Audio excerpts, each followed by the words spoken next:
بسم اللہ الرحمن الرحیم۔ السلام علیکم دوستوں، ایک بادشاہ کی 7 بیٹیاں تھیں۔ ایک دن بادشاہ بہت خوش ہوا۔ اس نے اپنی 7 بیٹیوں کو بلا کر کہا کہ میں تم سے ایک سوال پوچھوں گا اور اگر جواب اچھا لگا تو تمہارا من چاہا انعام بھی دوں گا۔ تم سب ایک قطار میں کھڑی ہو جاؤ اور ایک ایک کر کے بتاؤ تم کس کا دیا کھاتی ہو اور کس کا دیا پہنتی ہو۔ 7 بیٹیوں میں سے 6 بیٹیوں نے کہا کہ ابا حضور، آپ کا دیا کھاتے ہیں اور آپ کا دیا پہنتے ہیں اور آپ ہی کی وجہ سے یہ ہماری شان و شوکت ہے۔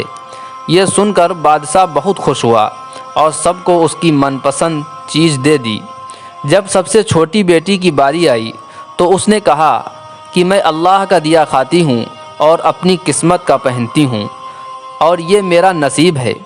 بادشاہ یہ سنتے ہی غصے میں آ گیا اور یہ کہنے لگا کہ اے کم وقت، تو نے میری ناشکری کی ہے، تجھے اس کی سزا ضرور ملے گی۔ شہزادی نے کہا جو حکم ابا حضور۔ بادشاہ نے سپاہیوں کو حکم دیا کہ جاؤ اسے جنگل میں چھوڑ آؤ، میں بھی دیکھوں یہ میرے بغیر کیسے اللہ کا دیا کھاتی ہے اور اپنے نصیب کا پہنتی ہے۔ شہزادی سے تمام زیورات واپس لے لیے گئے اور خستہ حال کپڑے میں بغیر کسی ساز و سامان کے بادشاہ کے حکم کے مطابق جنگل میں تنہا چھوڑ دیا گیا۔ سب سپاہی شہزادی کو چھوڑ کر واپس چلے آئے۔ شہزادی جنگل کو دیکھنے لگی، چاروں طرف درخت ہی درخت تھے اور دوپہر سے شام ہونے والی تھی کہ شہزادی نے سوچا کیوں نہ کچھ لکڑیاں جمع کر لوں تاکہ رات کو آگ جلاؤں، پھر کوئی جنگلی جانور پاس نہیں آئے گا اور رات بھی گزر جائے گی۔ شہزادی جنگل میں لکڑیاں ڈھونڈنے چل پڑی۔ اس کی نظر ایک جھوپڑی پر پڑی جہاں باہر ایک بکری بندھی ہوئی تھی اور اندر سے کھانسنے کی آواز آ رہی تھی۔ پہلے تو شہزادی بہت حیران ہوئی کہ اتنی ویران جگہ پر جھوپڑی کیسے۔ جب وہ جھوپڑی کے اندر داخل ہوئی تو کیا دیکھتی ہے کہ ایک بوڑھا ضعیف چارپائی پر لیٹا ہے اور کھانستے کھانستے پانی پانی پانی پکار رہا ہے۔ شہزادی ادھر ادھر دیکھتی ہے تو کونے میں ایک پانی کا گھڑا رکھا ہوا ہوتا ہے۔ وہ گلاس میں پانی بھر کر بوڑھے ضعیف کو پلاتی ہے۔ اتنے میں بوڑھا ضعیف شہزادی سے پوچھتا ہے کہ بیٹی تم کون ہو اور اتنے بڑے جنگل میں تم اکیلی کیا کر رہی ہو؟ اب شہزادی اسے پورا ماجرا بتاتی ہے کہ وہ یہاں تک کیسے پہنچی۔ بوڑھا ضعیف اسے جھوپڑی میں ہی رہنے کو بولتا ہے کہ میں شہر میں کام کرتا ہوں، صبح شہر چلا جاؤں گا اور 8 دن کے بعد آؤں گا، تم یہیں رہو اور جھوپڑی میں کھانے کا سامان ہے اور ندی پاس ہی ہے، تم وہاں سے گھڑا بھر لیا کرنا۔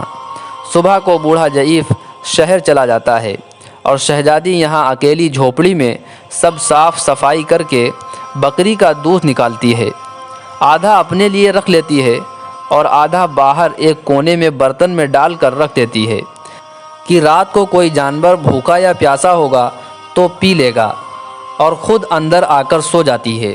صبح سویرے جب شہزادی اٹھتی ہے تو کیا دیکھتی ہے کہ دودھ کا برتن خالی ہے اور اس کے پاس ایک لال پڑا ہے جو دیکھنے میں بہت ہی نایاب اور قیمتی معلوم ہوتا ہے، اور پاس ہی سانپ کے نشان بھی نظر آتے ہیں۔ تب شہزادی کو یاد آتا ہے کہ بچپن میں اس نے سنا تھا کہ جب کوئی نایاب سانپ بہت خوش ہوتا ہے تو ایک ایسا لال اگلتا ہے جس کی قیمت ہیرے جواہرات سے بھی زیادہ ہوتی ہے۔ شہزادی بہت حیران ہوتی ہے اور دل میں سوچتی ہے کہ شاید سانپ بھوکا تھا، اس لیے وہ دودھ پی کر خوشی میں لال چھوڑ گیا۔ پھر وہ لال اٹھا کر اپنے پاس رکھ لیتی ہے اور پھر اگلی رات شہزادی برتن میں دودھ رکھ دیتی ہے تو اگلی صبح دیکھتی ہے تو پھر ایک لال ہوتا ہے۔ ایسے ہی کرتے کرتے 7 دن گزر جاتے ہیں اور شہزادی کے پاس 7 لال جمع ہو جاتے ہیں، اور اس دن بوڑھا ضعیف بھی آ جاتا ہے تو شہزادی اسے لال دکھاتی ہے اور سارا واقعہ بتاتی ہے، اور بوڑھے ضعیف کو 3 لال دے دیتی ہے اور کہتی ہے شہر جا کر یہ لال بیچ دو اور آتے وقت اپنے ساتھ محل بنانے والے مزدور بھی لے کر آنا۔ باقی 4 لال شہزادی اپنے گلے میں مالا بنا کر پہن لیتی ہے اور کچھ ہی مہینوں میں جنگل میں ایک عالیشان محل تیار ہو جاتا ہے جس میں بوڑھا ضعیف اور شہزادی رہنے لگتے ہیں۔ اتنا خوبصورت محل جس میں ہر آرائش، نوکر چاکر، دنیا کی تمام نعمتیں موجود ہوتی ہیں۔ شہزادی جنگل میں لکڑی کی فیکٹری لگا دیتی ہے جس میں غریب کام کرتے ہیں اور ان کی روٹی بھی چلتی ہے۔ دیکھتے ہی دیکھتے جنگل شہر نما بن جاتا ہے اور دور دور تک دھوم مچ جاتی ہے کہ شہزادی بہت ہی رحم دل ہے۔ یہ خبر ایسے ہی بادشاہ تک پہنچ جاتی ہے تو بادشاہ کے دل میں اشتیاق ہوتا ہے کہ دیکھوں تو صحیح کون سے ملک کی شہزادی ہے جس کی اتنی تعریف ہوتی ہے۔ بادشاہ سپاہیوں کے ساتھ پیغام بھیجتا ہے شہزادی سے ملنے کا۔ یہاں شہزادی کے سپاہی شہزادی کو بتاتے ہیں تو شہزادی یہ حکم دیتی ہے کہ بادشاہ سلامت ایک ہی شرط پر ہم سے مل سکتے ہیں کہ وہ اپنی تمام بیٹیوں کے ساتھ آئیں۔ سپاہی جا کر بادشاہ کو پیغام دیتے ہیں۔ ایک دن بادشاہ اپنی تمام بیٹیوں کے ساتھ شہزادی کے محل جاتا ہے۔ شہزادی ان سب سے نقاب پہن کر ملتی ہے اور ان کے لیے 7 رنگ کے کھانے پیش کرتی ہے اور کھانے کے ساتھ اسی رنگ کا جوڑا زیورات پہن کر آتی ہے۔ محل کی شان و شوکت خوبصورت تھی اور شہزادی کا انداز بادشاہ اور باقی تمام شہزادیوں کو بہت حیران و متاثر کرتا ہے۔ آخر میں بادشاہ شہزادی سے کہہ ہی دیتا ہے تم میری بیٹی کی جگہ پہ ہو اور میں بھی تمہارے کہنے پر اپنی تمام بیٹیوں کے ساتھ آیا ہوں، پھر ہم سے یہ پردہ کس لیے؟ بہت اصرار پر شہزادی کہتی ہے ٹھیک ہے میں تیار ہو کر آتی ہوں۔ سب شہزادیاں آپس میں سرگوشیاں کرنے لگتی ہیں کہ اتنی تو تیار ہیں، اتنے مہنگے زیورات پہنے ہوئے ہیں، اب اور کتنا تیار ہوں گی۔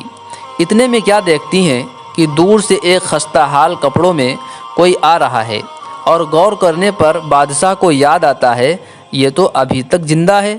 میں تو سوچتا تھا کہ اسے جنگل کے جانور کھا گئے ہوں گے، اور جب میں نے سپاہیوں کو اس کی خبر لینے بھیجا تھا تب انہوں نے ہی بتایا تھا وہاں شہزادی کا کوئی اتا پتہ نہیں ہے، تو یہ کیسے ممکن ہے؟ بادشاہ خوشی سے جھوم اٹھتا ہے اور اپنی خستہ حال بیٹی سے کہتا ہے کہ شہزادی کو بلاؤ، میں تمہیں شہزادی سے آزاد کروا کے لے جاؤں گا، چاہے وہ تمہاری قیمت میں ساری بادشاہت مانگ لے۔ یہ سنتے ہی شہزادی بولتی ہے نہیں ابا حضور، میں ہی وہ شہزادی ہوں، میں نہ کہتی تھی کہ اللہ کا دیا کھاتی ہوں اور اپنے نصیب کا پہنتی ہوں، اسی اللہ نے ہمیں کہاں سے کہاں پہنچا دیا ہے کہ آج میں آپ سے بھی زیادہ امیر ہوں۔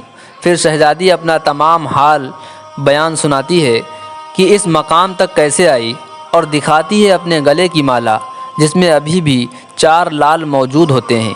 یہ بات سنتے ہی باقی تمام شہزادیاں دل ہی دل میں رشک کرنے لگتی ہیں اور سوچتی ہیں کہ اے کاش ہم نے بھی تب یہی کہا ہوتا، اللہ کا دیا کھاتے ہیں اور اپنے نصیب کا پہنتے ہیں۔